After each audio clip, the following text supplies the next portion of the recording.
안녕하세요. 제가 정말 참을 만큼 참고 속으로 삭힐 만큼 삭히다가 이제서야 글로 처음 인사드리게 되네요. 그간 많은 분들의 사연을 접하면서 시댁의 무시무시함을 익혀오던 저였는데 이번에 직접 그 무시무시함을 폭로해 보도록 하겠습니다. 곧 다가올 명절 스트레스 때문에 사는 게 사는 것 같지도 않을 우리 며느리분들께 큰 사이다를 선사해 드렸으면 좋겠네요. 그럼 사연 시작합니다. 저는 결혼 2년 차이고 남편이랑은 소개팅을 통해 만나서 교제 1년 만에 결혼한 케이스였습니다. 서로 알고 지낸 사이가 그리 오래되었다고 할 수 없었으나 또 그에 반해 서로가 여전히 설레고 완전한 이성처럼 느껴지는 건 좋았어요. 잘 지내다 보니 결혼하자마자 임신을 해서 지금은 딸아이 하나를 두고 있고요. 저는 대학 때부터 정말 치열하게 살았습니다. 학교를 다니면서 아르바이트를 한다고 남들보다 몇 배는 더 힘들게 살았고, 대학을 졸업하자마자 운 좋게 붙은 회사를 다니며 돈을 모으고 저축하는 것에만 신경을 쓰고 살았어요. 어릴 적이 그리 부유하지 못했던 이유에서였죠. 돈을 모으는 것만이 잘 사는 방법이라고 생각을 했던 저는 그렇게 열심히 살다가 남편을 만나 임신하게 되었습니다. 저로서는 살면서 처음으로 느껴보는 아늑함이 들었죠. 뱃속에 새 생명이 들어있었으니까요. 하지만 그와 동시에 불안함도 상당히 컸습니다. 지금은 덤덤하게 말을 하고 있지만 그 당시에는 불안한 것이 말도 못하게 컸어요. 나는 지금껏 잠시도 쉬지 않고 살아왔는데 갑자기 결혼하자마자 찾아온 임신에 몸은 부러우고 또 입덧으로 회사에서 동료에게 피해를 끼치기까지 하기 시작하니 생각이 많아지더라고요. 내가 살아온 삶과는 너무 동떨어진 모습이었고 그걸 바라볼 동료들의 시선이 먼저 불편했습니다. 몸은 몸대로 많이 무거웠고 결국 저는 남편이 권하는 퇴사를 하고야 말았어요. 20살 이후 처음으로 제 자신에게 일이란 것이 주어지지 않은 때였습니다. 정말 아무것도 할 것이 없이 제 몸 하나만 간수를 잘하고 살면 그만이었던 때였죠. 그렇게 저는 임신을 하며 집에서 쉬게 되었고 그 시기만큼은 계속해서 불안하고 일을 해야 할 것 같았지만 스스로 여유를 가지고 살려고 노력을 했어요. 그 덕에 첫 아이는 무사히 잘 낳았고 지금은 건강하답니다. 지금 생각해보면 이 시기에도 시어머니가 한 번씩 제 속을 들었다 놨다 하는 말씀을 하셨어요. 일을 그만두고 말고는 저랑 남편이 단둘이서 상의를 해도 충분한 일인데 어머님이 저 직장을 그만두고 나니 놀래 전화를 하셨었죠. 정말 일을 그만뒀냐고 몇 번이고 물어보면서요. 며느리가 임신을 해서 일을 그만뒀으면 대부분 몸에 문제가 있어서 그런 건지 걱정부터 하는 게 정상 아니던가요? 혹은 회사에서 무슨 압박이라도 있었던 거냐는 걱정이라도 하는 거 아닌가요? 하지만 어머님은 그 와중에 혼자 외벌이를 해서 임신한 와이프 뒷바라지까지 해야 할 저희 남편 걱정을 하더라고요. 급기야 대화의 끝에 걔는 무슨 잘못이 있다고 나는 혼잣말을 하다가 애고도 없이 전화를 끊어버리셨답니다. 평상시에도 말을 흘리듯 흘리며 눈치를 주곤 하셨는데요. 임신하고 나서 듣는 이 말은 정말 듣기 거북했어요. 특히나 회사를 그만두며 살짝 자존감이 내려가 있던 상태였는데 이런 막말을 들으니 화도 났고요. 남편에게 털어놓고 속을 달래며 어찌저찌 풀고 넘기긴 했으나 그때 어머니께 받았던 상처는 아직도 남아있습니다. 그게 화가 나거나 힘들 때마다 제 머릿속으로 문득문득 튀어나오곤 했는데요. 그래서인지 저는 여전히 시어머니를 봐도 그닥 정이 가지도 않고 먼 남처럼 어렵게 느껴지곤 했어요. 어머님도 그걸 인지하고 계신지 태도를 참 이상하게 갖추셨고요. 남편이랑 아이랑 다 같이 시댁을 가게 되는 날이 찾아오면 어머님은 이전과는 달리 저에게 참 다정해지곤 하셨답니다. 혼잣말로 회사를 그만뒀다 핀잔을 주기도 하셨던 분이셨는데 저희 부부가 주말에 시댁을 찾아뵙겠다고 하면 최소 하루 전에는 꼭 먼저 전화를 해서 좋은 말씀을 해주셨어요. 아이가 보고 싶다느니 얼마나 잘 컸는지 얼른 확인하고 싶다느니 하셨습니다. 물론 옆에 남편이 있을 때에만요. 스피커폰을 켜서 영상통화를 굳이 해가면서 저희 아이를 보려고 하셨고 굳이 이런 따뜻하고 좋은 말들을 남편 앞에서 해보이려 하셨습니다. 세상 다정하고 착한 시어머니 행세를 하고 나서 저희가 시댁을 찾아가면요. 정말 눈에 훤히 보이도록 저희 아이랑 남편만 예뻐라 하셨어요. 물론 남편 밥상을 차려주면서 제 밥도 같이 주고 남편이 먹을 과일도 챙겨주면서 제 것도 하나둘 챙겨주곤 하셨는데요. 보면 과일 껍질은 벗겨지다 말거나 씨가 붙어있는 것들이었고 밥은 분명 김이 솔솔 나는데 그 와중에 식어버려서 딱딱해진 밥알들이 몇 개씩은 꼭 껴있었습니다.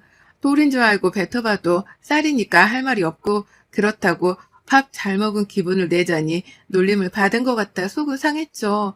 그렇다고 짜증이라도 내자니 어머님은 제 눈을 보지도 않으며 애기랑 놀고 남편한테 말을 거느라 바쁘고 저 혼자 속이 꽁해 꼭 토라져 있을 수밖에 없었습니다.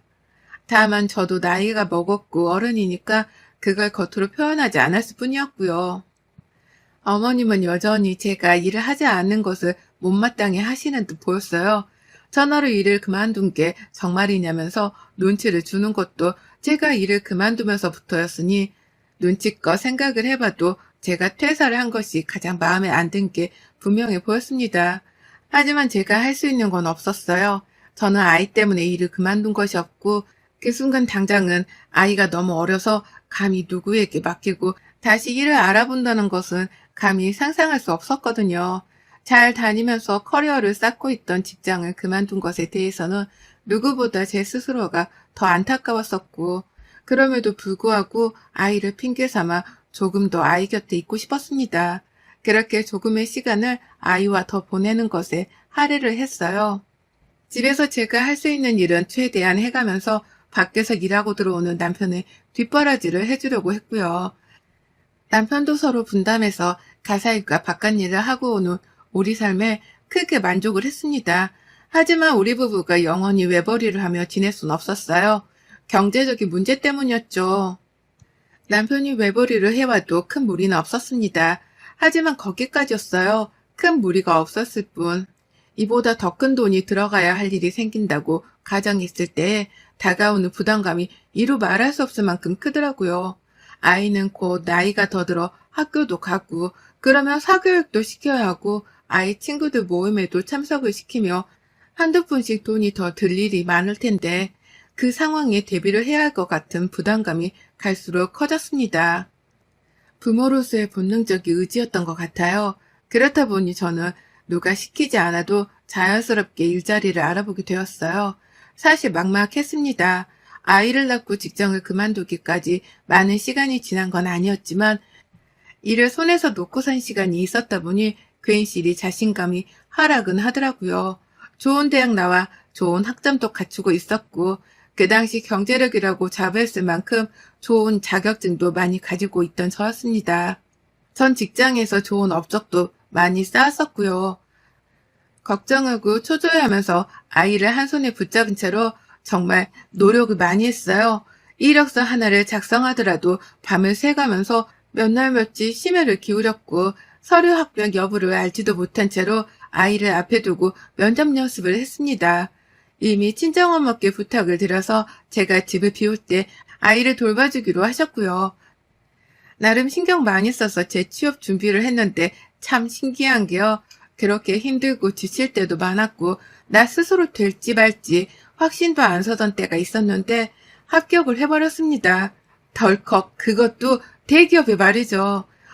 전에 다니던 직장도 규모가 작은 곳은 절대 아니었는데 경력을 좋게 봐주신 건지 공백기와는 상관없이 채용이 되었어요. 너무 기뻤죠. 남편도 말로는 일을 하지 말고 쉬라고만 했는데 속으론 든든하고 기분 좋은지 여기저기 지인들한테 자랑을 한다고 전화를 돌렸습니다. 그 중에는 시어머니도 계셨고요. 어머님의 반응은 예상을 했던 대로였어요. 대기업? 그 회사? 라고 하면서 정말이냐며 몇 번을 놀래며 되물으시더라고요. 마치 제가 직장을 그만뒀을 때 정말로 그만둔 건지에 대해서 재차 물으셨던 것처럼 말이죠. 그때만큼이나 믿기 힘드신 건지 아니면 믿기 싫은 건지 이게 좋아라는 건지 샘내하는 건지 그저 정말? 이란 말을 반복해 하면서 대답하는 어머님의 반응에 기분이 그닥 좋지 않았어요. 딱히 별다른 말씀은 없이 아 그렇구나 잘 됐네 라며 뜨뜻미지근하게 반응하시는 곳에 큰 호응을 얻었단 기분이 안 들었거든요. 하지만 제가 어머님에 대해서 몰랐던 것도 아니고 원래 저랑은 이러고 지낸 분이셨으니 저도 대수롭지 않게 넘기려고 했습니다. 그러나 제가 그냥 대수를 따지지 않고 웃어 넘기기엔 어머님이 도를 넘기 시작하셨어요. 전에도 직장 다니던 신혼초에 한두 번씩 시부모 용돈도 챙겨주고 그러라는 뻘소리를 하셔서 절 놀래키더니 다시 직장을 다니기 시작하니 돈 얘기를 꺼내기 시작하더라고요. 그것도 직장이 아니라 대기업이라 뭔가 달라 보이는 건지 신혼초보다는 훨 노골적이고 적나라하게 말을 꺼내셨습니다. 최근 제가 새 일에 적응을 하고 사느라 저 혼자 굉장히 바쁜 하루들을 보냈습니다. 한마디로 유부녀의 재취업 적응기였죠. 친정엄마는 좁은 저희 집에서 신세지기 싫다면서 근방에 사는 친언니 집에서 주무시고 아침마다 일찍 저희 집을 찾아오곤 하셨어요.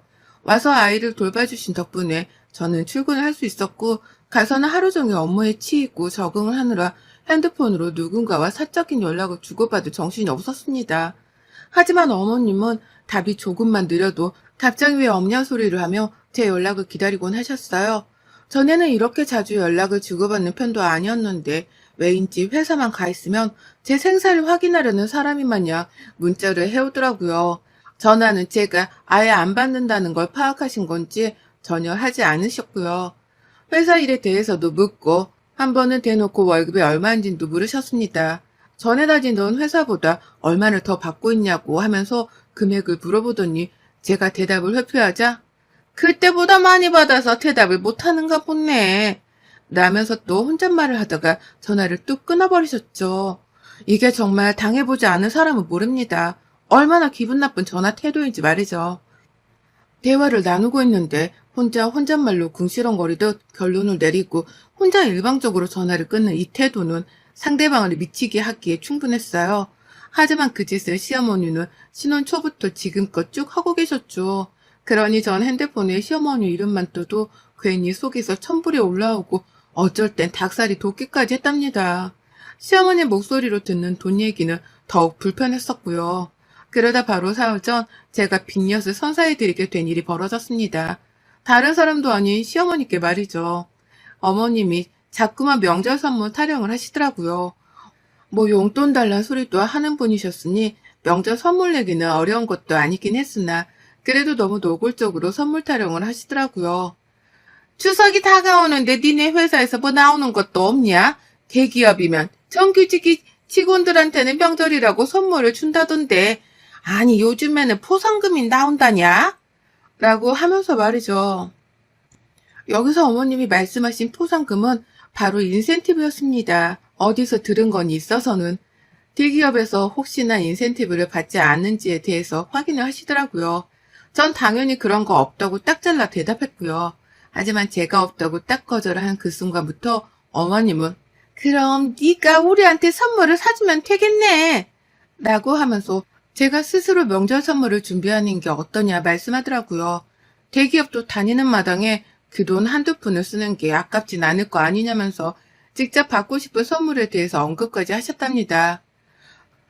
소고기를 부위별로 모아다가 한 대 놔둔 선물 세트도 좋고 아니면 요즘 과일이 비싼데 그걸 또 한 대 모아다가 바구니차로 파는 것도 있다고 하는데 그것도 좋고 라고 하면서 혼잣말을 하듯이 쓱 뱉어내는 것이 참 꼴사나웠어요.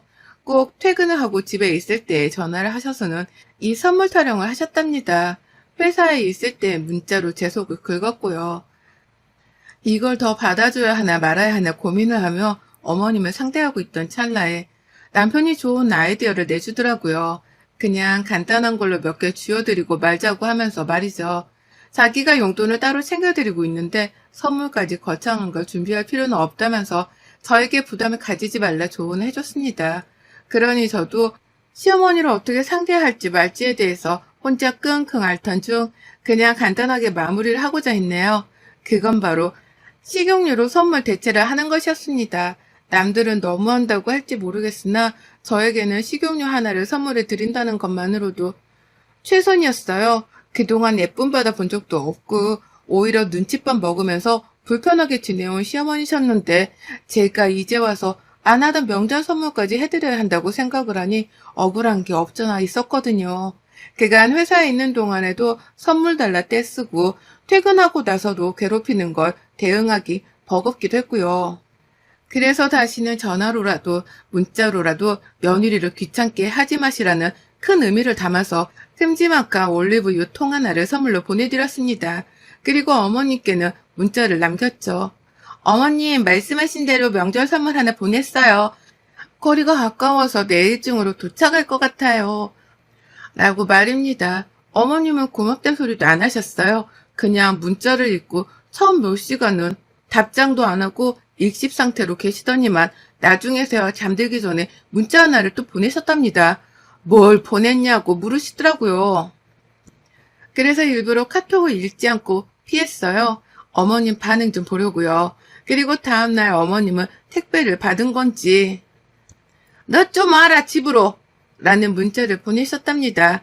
식용유 하나만 딸랑 보낸 며느리의 정성에 충격을 받으신 것이었죠. 다른 군말도 하지 않은 채 집으로 당장 오라고 하는 시어머니의 문자를 저는 또 읽지 않고 무시를 해버렸습니다.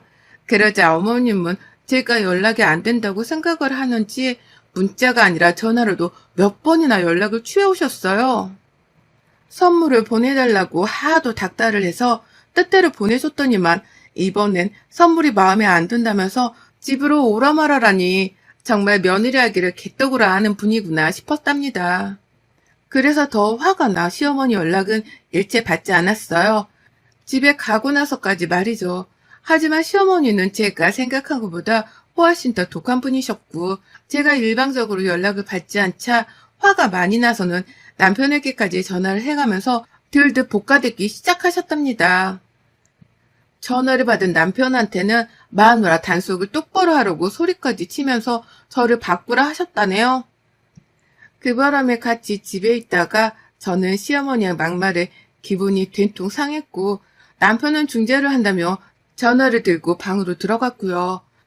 한참이 지나서야 나온 남편이 그러더라고요. 자기도 더는 방법을 모르겠다고 말이죠. 뭘 해드려도 만족하지 못하는 시어머니의 태도를 말릴 방법도 모르겠고 저랑 사이에서 잘 지내게 도울 방법도 모르겠다고 말입니다. 그리고 전 남편에게 통보를 하듯이 뱉어냈습니다. 내가 알아서 해. 당신은 여기서 빠져있어. 라고 말이죠. 여기서 뭘 결정하든 결단을 내리고 행동으로 보여야 할 사람은 저였습니다. 시어머니가 가장 만만하게 보고 있는 사람이 바로 저였으니까요.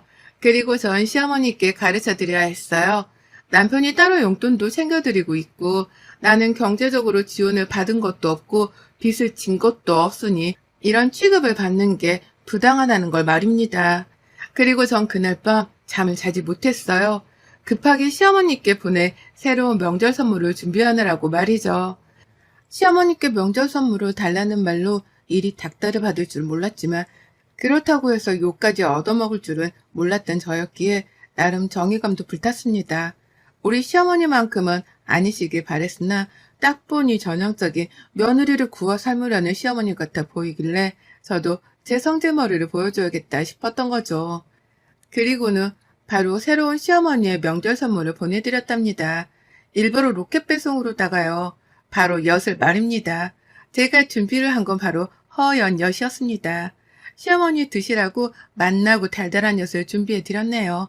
엿 하나만 로켓 배송으로 보내는데 최소 주문 금액이 필요하길래 뭐 어떠냐며 엿을 더 사기까지 했습니다. 그리고는 시댁으로 보내는 결제를 했고 기다렸어요. 무슨 반응이 나올지 너무 궁금했습니다. 아니나 다를까 시어머니는 엿 선물을 받자마자 혈압이 치솟아 올랐던지 너 집에 오라니까 라는 음성 메시지를 보내시기까지 했어요. 단 한 번도 음성 메시지를 보낸 적이 없으셨는데 제가 문자를 안 읽을 걸 예상하셨던지 다급하게 음성으로 연락을 취해 오셨습니다. 저는 무슨 말씀 하셨나 싶어 궁금한 나머지 문자를 읽어버렸고요. 목소리에서 화가 나 떨리고 다급해하는 그 기분이 그대로 전달이 되었고요. 저는 그것만으로도 제 계획이 성공했다는 생각에 웃음을 참을 수 없었습니다. 그리고 시어머니께 대답했죠. 왜요? 지금 일하는 중이에요. 라고만 말이죠. 아무것도 모른다는 듯이 바쁜 척을 해가며 대답을 했더니 어머님은 기세를 못 참고 남편한테 연락해서는 제 뒷담화를 신랄하게 까셨더라고요. 정확히는 며느리가 어쩜 이러냐면서 울먹이기까지 하셨다고 합니다. 며느리한테 명절 선물로 엿을 받을 줄은 꿈에도 몰랐다고 하시면서 말이죠. 남편한테 이게 도대체 어떻게 된 일이냐면서 한참을 붙들고 자기 좀 위로해달라고 몇 번을 울컥하면서 숨을 들이마셨다고 해요. 내가 살다 살다 이 나이에 여선물을 다 받아보네.